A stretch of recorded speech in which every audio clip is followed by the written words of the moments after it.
My wife pointed out that I still haven't finished removing the pool. And you know what happens? I get drawn into myself and into my thoughts, into making videos and whatever else I'm doing. When I draw into myself, I'm drawn out of the world. But you think that's called autism. We can't do that. We can't do that. We have to be in the world, and we have to control. We have to control what we can in the world. I have the power to finish removing the swimming pool. It's been months and I haven't done it. And it's the reason I hadn't done it originally was because it rained, and it's like, well, I ain't gonna work in this slop. I gotta wait for this water. It's because of the sludge at the bottom of it. I'm like, I gotta wait for that to dry up so it ain't too heavy, because it was really heavy. But then it dried up and I still didn't do it.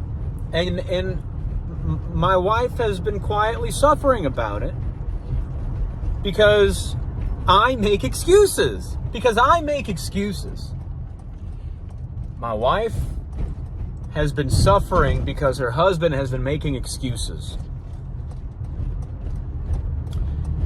And I didn't know. I mean, it seems like an obvious thing, but I didn't have the humility to recognize that. And it's like she gets stressed out.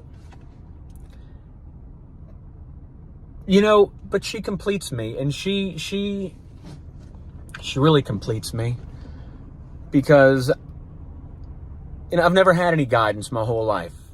Like, never. The first time I was ever instructed and guided was whenever I started selling cars.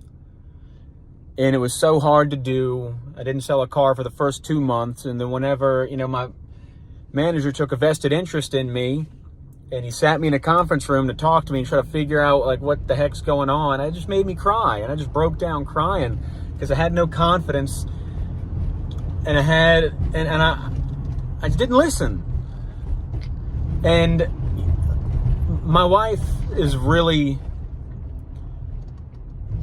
I just need to listen to her, because she recognizes things that I don't, and I need to have humility. And she needs to let me lead her. But on the other hand, I need to let her guide me. We need to guide one another in certain things. And how do we do this? By both having humility, by coming together in love, and by minimizing our words. Because we tend to, every time we argue,